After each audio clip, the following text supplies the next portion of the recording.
Bienvenue dans cette vidéo de questions à l'examen pratique.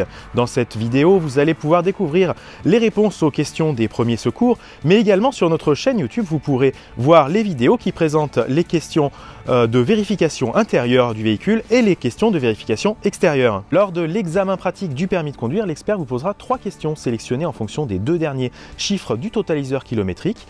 Vous aurez donc une question de vérification intérieure ou extérieure à laquelle sera associée une question de sécurité routière. Enfin, une 3e question concernera les notions élémentaires de premier secours. Chaque question rapporte 1 point. Nous avons découpé l'ensemble de nos vidéos en chapitres pour simplifier la mémorisation de ces réponses. Pour vous aider à mémoriser cette vidéo, vous trouverez sur la gauche de l'image une barre blanche sur laquelle vous trouverez tout en haut le titre du chapitre, ensuite un œil ou un engrenage qui veut dire que vous devrez soit pour l'œil désigner ou montrer un élément ou avec l'engrenage l'actionner. Et enfin en dessous, vous trouverez un espace sur lequel on pourra afficher par exemple un voyant, un icône ou éventuellement une photo qui va vous permettre de mémoriser plus facilement l'élément duquel il est question. Il est très important de protéger une zone d'accident afin d'éviter tout risque de suraccident et de surexposition des victimes. Pour cela, notre sauveteur, notre intervenant se dotera d'un gilet haute visibilité qui aura été mis avant de sortir du véhicule. Et ensuite, si nous sommes hors autoroute, un triangle sera placé à environ 30 mètres de l'accident ou avant le virage ou avant une crête. Lors d'un accident, certaines victimes peuvent être face à un danger réel imminent. Dans ce cas, et seulement dans ce cas, le sauveteur pourra mettre en place ce que l'on appelle le dégagement d'urgence.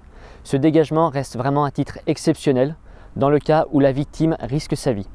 En revanche, le sauveteur, s'il doit mettre ce dégagement d'urgence en place, doit être sûr de ses capacités à atteindre l'objectif, ne doit pas mettre sa propre vie en danger et le but est d'emmener la victime suffisamment loin pour qu'elle ne soit plus exposée au danger.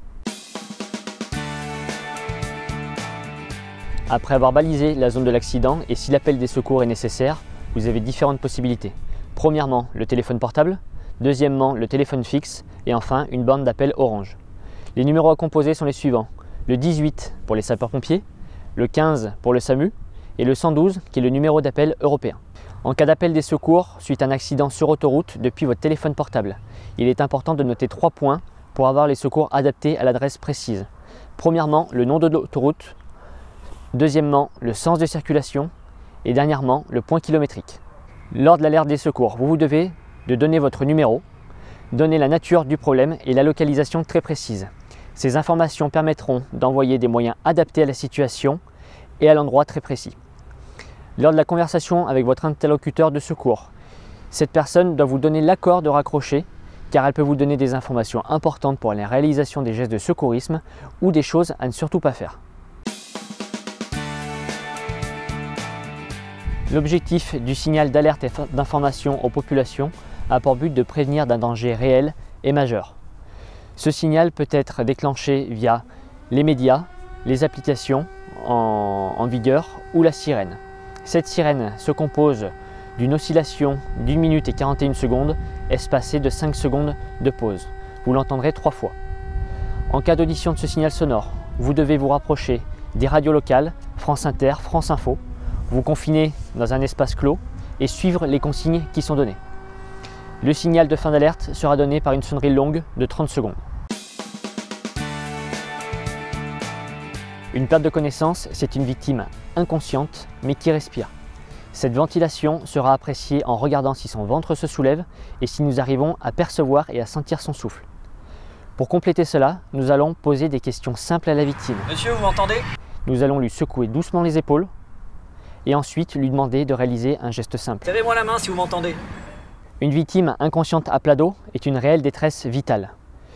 Cette détresse peut être causée par la chute de la langue en arrière dans le fond de la gorge, mais également pour les liquides présents dans la bouche de la victime.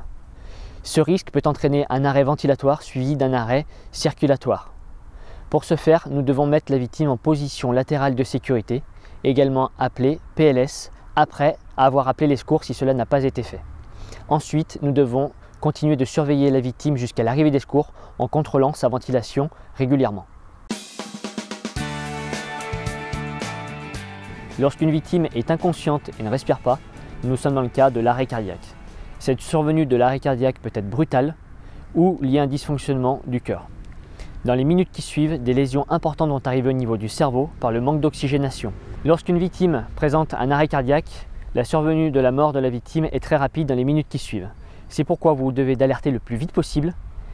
Pratiquer une réanimation cardio-pulmonaire associée à la pose d'un défibrillateur automatisé externe si possible. Ce défibrillateur automatisé externe, appelé aussi DAE, est un appareil capable d'analyser le cœur et d'envoyer un choc électrique pour rétablir l'activité normale de ce cœur.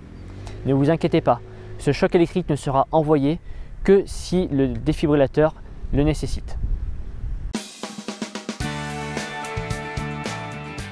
Une hémorragie est une perte de sang prolongée qui imbibe un tissu en quelques secondes.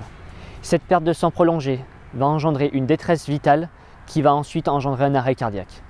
Afin d'éviter d'arriver jusqu'à cet arrêt cardiaque, vous devez d'effectuer une compression manuelle avec l'ensemble de vos doigts ou votre paume de main en ayant pris la précaution de placer un tissu propre entre votre main et la plaie.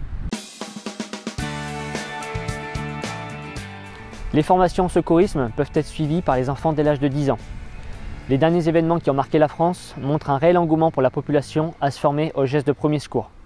Je suis personnellement moniteur de premier secours au sein de la société Préventaire et dans cette vidéo, vous allez pouvoir trouver un lien avec l'ensemble des formations du secourisme que nous proposons. Formation grand public, mais aussi formation de sauveteurs secouristes du travail. Une formation de l'ensemble de la population ou l'ensemble des salariés permettra une réelle diminution des décès lors des accidents. J'espère que cette vidéo vous a été utile. Je vous invite à découvrir nos autres vidéos, que ce soit des astuces pour le permis de conduire ou des conseils en matière de sécurité routière. Vous pouvez vous abonner pour suivre l'ensemble de nos nouvelles vidéos. Et enfin, n'hésitez pas à commenter. Nous tiendrons compte de vos commentaires pour nos prochaines vidéos.